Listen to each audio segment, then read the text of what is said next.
Everyone. तो आज हम पढ़ने वाले हैं एक नया टॉपिक, उसका नाम है ऑस्टियोमाइलाइटिस। ऑस्टियोमाइलाइटिस ये बीएससी नर्सिंग थर्ड सेमेस्टर के अंदर ये सब्जेक्ट आपको मिलेगा। पहले इसका नाम एमएचएन था इस सब्जेक्ट का नाम, बट अब चेंज करके इसका नाम रख दिया गया एएचएन, एडल्ट हेल्थ नर्सिंग।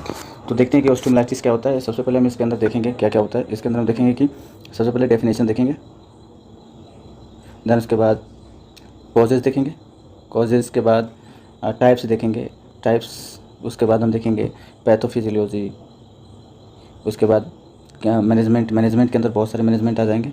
तो हम स्टार्टिंग करते हैं इसके डेफिनेशन से। तो डेफिनेशन के अंदर लिखा हुआ है कि यहाँ डेफिनेशन के अंदर लिखा हुआ है कि it is a inflammatory condition of bone marrow usually the leg bone and affected more. कह रहा है कि जैसे हमारा जो इन्फ्लामेशन मतलब सूजन आ जाएगी किसके अंदर, बोन मैरो के अंदर। यहाँ पे हम ऐसे बोन बना लेते हैं, ऐसे बोन हो गया, जो कि ज़्यादा बेटर नहीं है, बट हम समझने के लिए रफली यहाँ पे देख सकते हैं ये बोन हो गया। तो इसके अंदर क्या होगा, स्वेलिंग आ जाएगी, और स्वेलिंग आ जाएगी तो ये पार्ट क्या हो जाएगा, ज़्यादा मतलब इफेक्टेड हो जाएगा स्वेलिंग की वजह से। तो इस पार्ट को हम जो स्वेलिंग हो जाएगा, तो यहाँ पे दिखा हुआ है कि it is inflammatory condition of bone marrow usually the bone of the long bone are affected more. कह रहा है कि बोन मैरो के अंदर इन्फ्लेमेशन आ जाएगा, जिसकी वजह से जो बोन होता है ज़्यादा इफेक्ट हो जाता है। मतलब स्टार्टिंग में तो कम रहता है, बट एट द लास्ट ज़्यादा इफेक्ट हो जाता है बोन के अंदर। उसके बाद हम बात करेंगे कि in adults feet spine and, ये क्या होता है कि एडल्ट्स के अंदर कहाँ कहाँ पे इसका मतलब ऑस्टियोमाइलाइटिस कहाँ कहाँ पे देखा जाएगा। तो फीट के अंदर होगा, स्पाइन के अंदर होगा, और पेल्विस के अंदर ज़्यादातर होगा। जो एडल्ट्स के अंदर ये मतलब ज़्यादातर देखा जाएगा एडल्ट्स के अंदर। बट चिल्ड्रेन के अंदर क्या, बट यहाँ पे देखिए यहाँ पे लिखा हुआ है, but in children's arms and legs bone are may be affected. तो बच्चों के अंदर ये ज़्यादातर नहीं देखी जाती है, लेकिन अगर चिल्ड्रेंस के अंदर ये डिसीजेज़ होगी तो उसके अंदर क्या होगा, लेग बोन्स और आर्म्स ये ज़्यादातर इफेक्ट होंगे बच्चे के अंदर, और एडल्ट्स के अंदर फीट स्पाइन एंड पेल्विस होगा। उसके बाद हम बात करते हैं, अब हम ऑस्टियोमाइलाइटिस के टाइप्स के बारे में बात करेंगे। हम तो टाइप्स देख लेते हैं हम। तो टाइप्स के अंदर हम बात करेंगे तो देखेंगे कि टाइप्स क्या होते हैं। तो टाइप्स के अंदर हम देखेंगे कि दो टाइप्स के होते हैं। यहाँ पे एक ये हो गया और एक ये हो गया, दो टाइप्स के हमारे हो जाएंगे। तो इसके अंदर देखते हैं कि क्या होता है।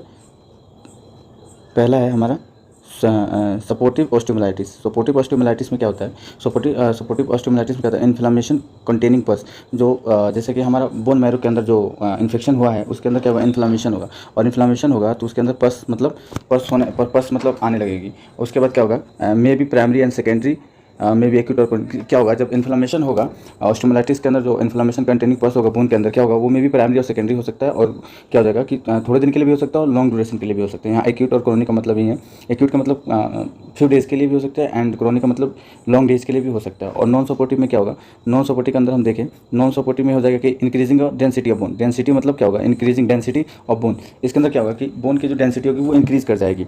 और स्क्लेरोसिस का मतलब हम जानते हैं कि जो कम्युनिकेशन होता है नर्वस सिस्टम का बोन से और हेड तक का, जो नर्वस सिस्टम का जो है कम्युनिकेशन होगा वो कहीं ना कहीं डैमेज होगा, डैमेज हो जाएगा, जिसकी वजह से मैसेज बोन से और लेग का जो नर्वस सिस्टम है, नर्व्स है, वहाँ तक नहीं पहुँच पाएगा।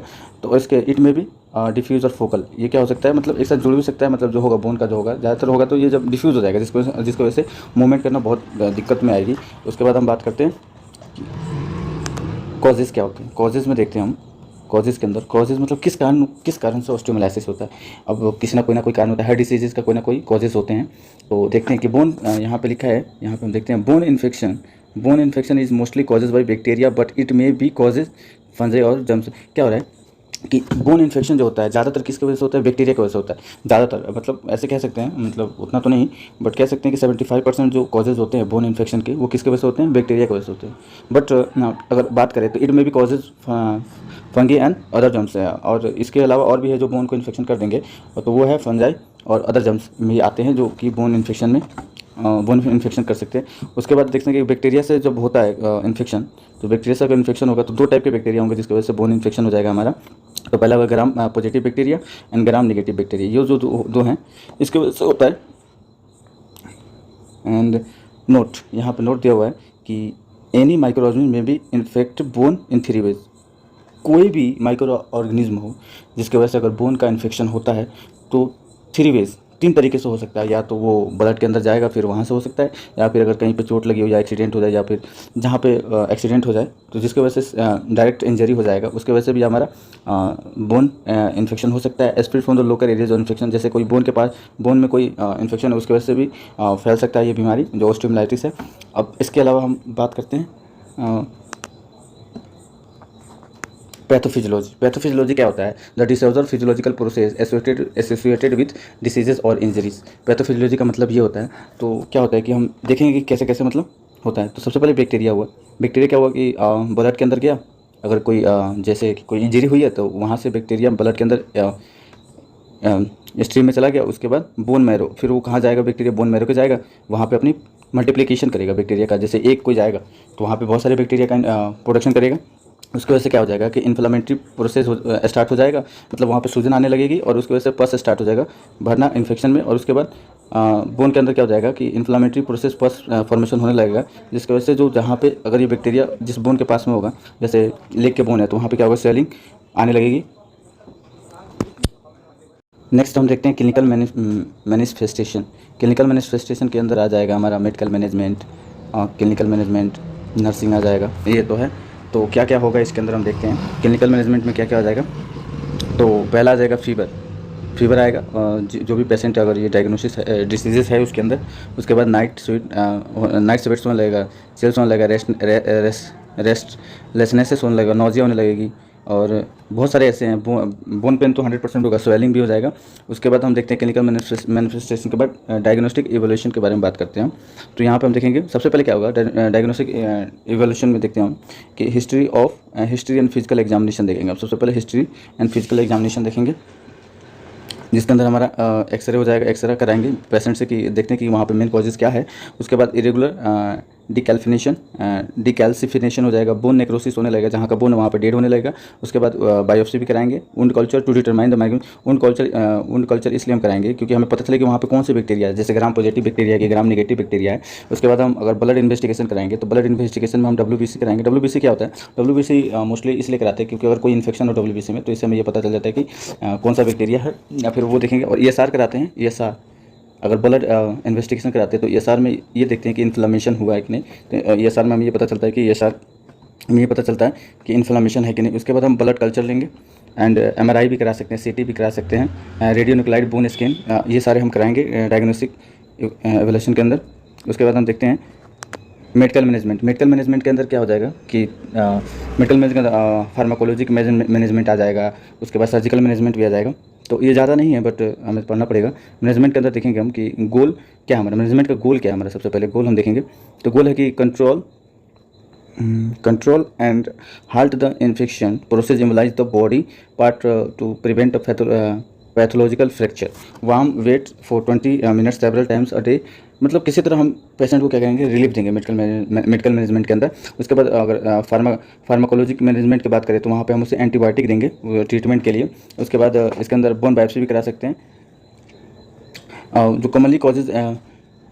जो कमनली यूज़ की जाती है इसके अंदर ड्रग्स, वो है ड्रग्स के एंटीबायोटिक है स्लेडामाइसिन है, और रिफापिन है। उसके बाद लिनोजॉइड है, ये तीन है। क्लाइंडामाइसिन हो जाएगा, रिफापिन हो जाएगा, लिनोजॉइड हो जाएगा। ये तीन जो एंटीबायोटिक हम देते हैं अगर हम देंगे तो फार्माकोलॉजिक मैनेजमेंट अगर हम देखें तो फार्माकोलॉजिक मैनेजमेंट के हम देखेंगे तो IV antibiotic therapy up to 6 weeks. अगर हम IV के थ्रू कोई एंटीबायोटिक दे रहे हैं तो 6 वीक्स दे सकते हैं, और ओरल दे रहे हैं तो 3 मंथ देंगे। यहाँ पे 3 मंथ यहाँ पे है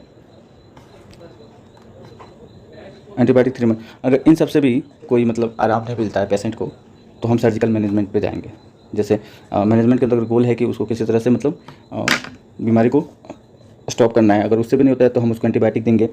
अगर उससे भी नहीं होता फिर हम सर्जिकल मैनेजमेंट के अंदर देखेंगे। तो इसको हम ऐसे ही जस्ट पढ़ लेते हैं। If the patient does not respond to antibiotic therapy, अगर एंटीबायोटिक से कोई रिस्पॉन्ड नहीं मिल रहा, जैसे एंटीबायोटिक हमने दिया है कि लेनोजोलेट दिया हमने उस पेशेंट को, बट उससे कोई आराम नहीं मिल रहा, तो हम क्या करेंगे? उसके बाद the infected bone is surgical export, the purulent and necrotic material is removed and the areas is irrigated with sterilise saline solution. क्या करेंगे? सबसे पहले जहाँ पे ये दिक्कत आ रही है वहाँ पे हम सर्जरी करेंगे। तो उसके अंदर से फर्स्ट ओस जो भी है उसको हम रिमूव करेंगे, और उसके बाद इरिगेशन करेंगे। सलाइन जैसे NSC है, नॉर्मल सलाइन हो गया, उससे हम उसकी सफाई करेंगे। उसके बाद हम नेक्स्ट देखते हैं नर्सिंग मैनेजमेंट। नर्सिंग मैनेजमेंट हम ये देखते हैं कि इम्प्रूविंग फिजिकल मोबिलिटी, हम इसके अंदर उसका इम्प्रूव करेंगे फिजिकल जो मोबिलिटी है। उसके बाद immobilise the affected part, immobilise affected part. उसके बाद प्लेस द अफेक्टेड पार्ट, अगर जैसे हाथ के अंदर मतलब हैंड के अंदर शोल्डर के अंदर हुआ है तो वो वाला पार्ट हम अपर साइड के अंदर रखेंगे। उसके बाद एडियल देंगे हम उसको। उसके बाद रिलीफिंग पेन, हम उसको पेन को कम करेंगे। Immobilise the affected part and elevate the affected part to reduce the swelling. उसके बाद analysis to control the pain. And last है controlling the infectious process. Thank you for watching this video. And और भी कोई जानकारी चाहिए तो please channel को सब्सक्राइब करें और अपने दोस्तों के साथ शेयर करें। तो मिलते हैं नेक्स्ट वीडियो में, तब तक के लिए देखते रहिए हमारे वीडियोज़ को।